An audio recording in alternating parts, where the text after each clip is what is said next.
is Ananya. In today's lecture, we will be actually solving something, and that something is basically a pattern design. Okay, so we will be dealing with for loops and conditional statements, and as you can see, we'll be building that fish on the side. Isn't that exciting?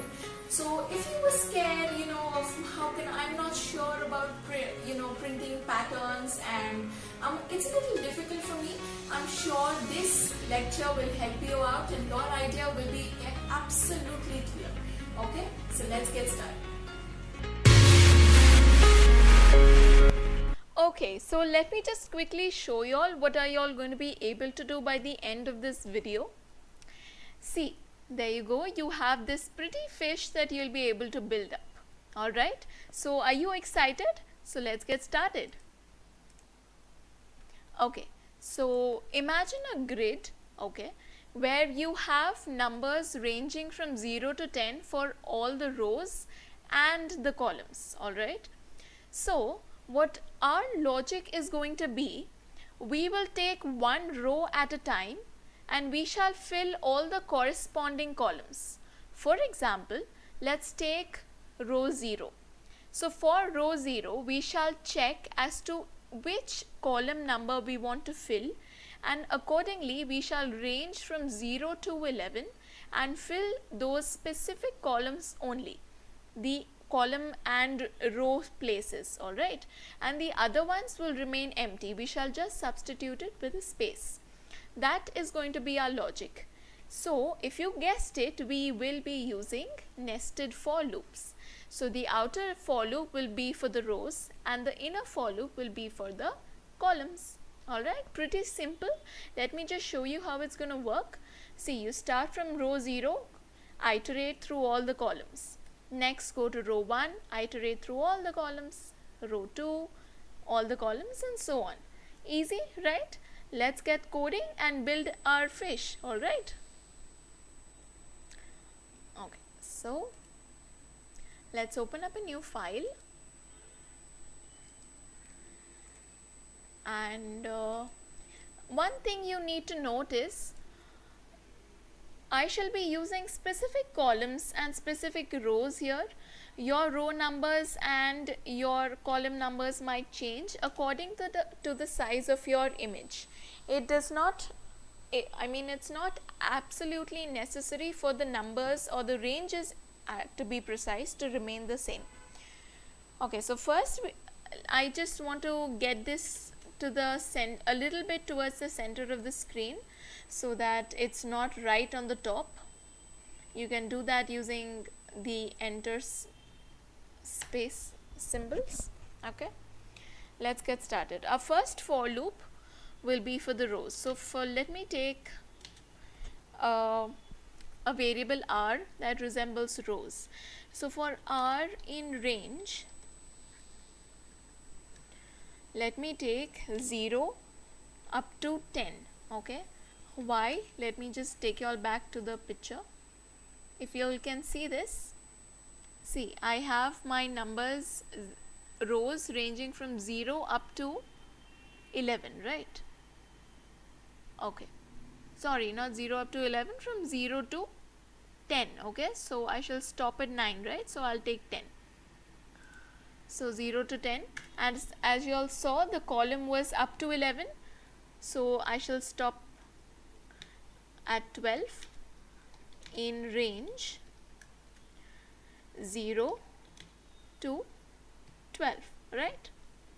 Okay, now let me just show you all a quick hand run of how it's going to work. So while remember we are going row wise, okay? So for the first iteration for the outer loop, while r is 0, at that time c will range from 0, then 1, then 2, 3, and so on. Next, when c is equal to 11, it will go outside the scope of the inner for loop, and then it will go the scope goes back to the outer for loop again, and now the value of r becomes 1. And at this point of time, you'll again have the column value starting from 0 up to 11. Okay, you got this. So you're basically printing row wise. You can do it column wise, no issues. You just need to reverse the for loops. Now let me give my checking conditions. So if r is equal to 0, okay, now hold on, let me show you all something so that you all can make your code shorter. If you can notice, the fish has a horizontal resemblance to it, okay, there's a horizontal symmetry. See, from line 4 you have the exact same pattern but just in the reverse order.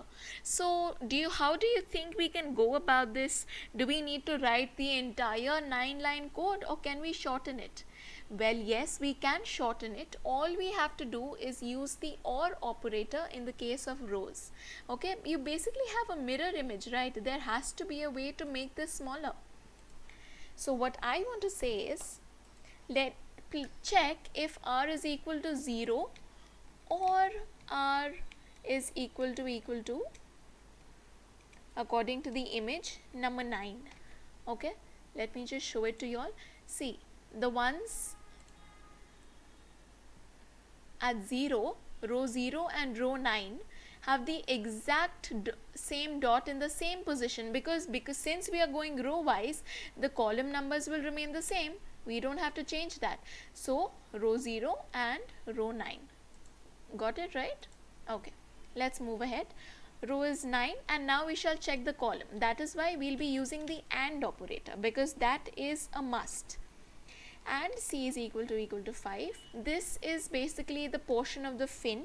You all can just go and recheck the image if you need it. This is the entire fin part. So let's just finish it off.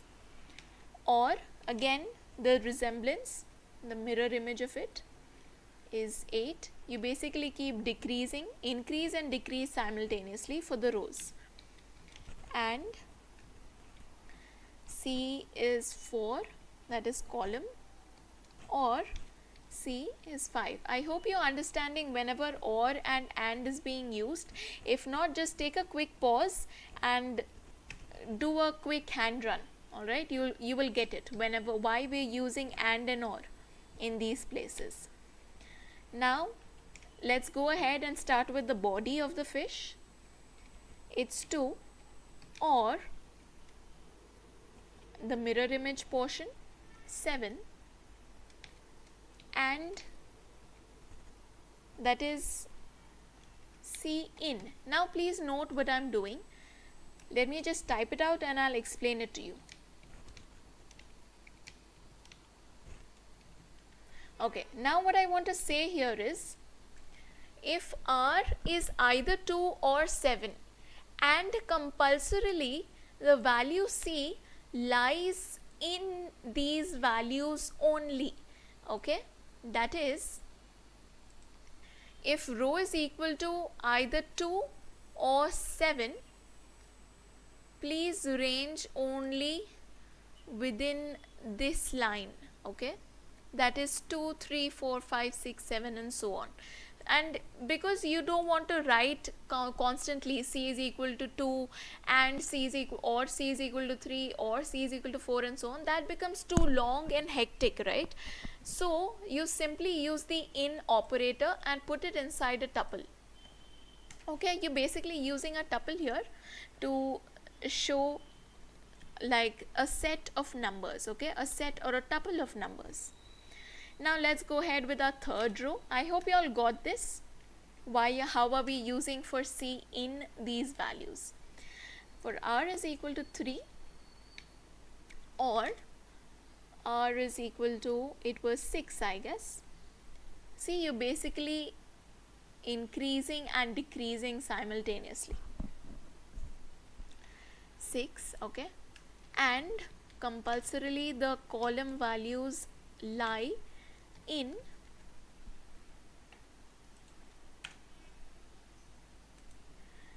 numbers 1 to 8, 10 and 11.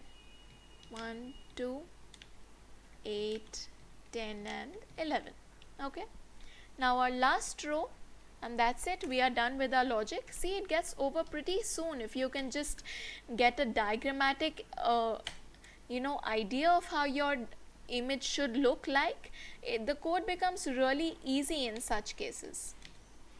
Or that is the last one, 5, right? And C in value 0, 3, 9 and 11. That's it, we are done. Okay, now what we want to do is we shall print our star. Now be careful, because by default the value of end in Python is actually a new line, so you need to specifically tell the interpreter that please do not give a new line and print the each star beside it. Okay, that's why we are giving an empty string here. So print this, else if the numbers do not lie in any of these cases, then please replace it with an empty space. Okay, just a space.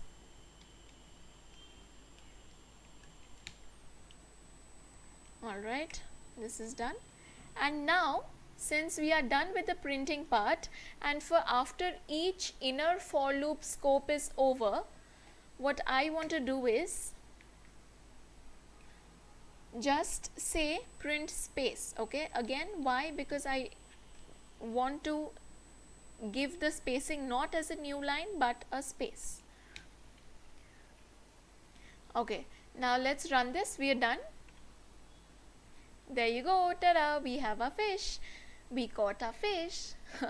Okay, so I hope you all had fun. It was pretty interesting, a very simple code, but in case you have problems with building patterns and initially you were scared, how am I going to do this? I hope you're all ready and set to face any challenge given to you in case of pattern exercises. Okay, I'll see you all next time with another video. Bye bye, have fun.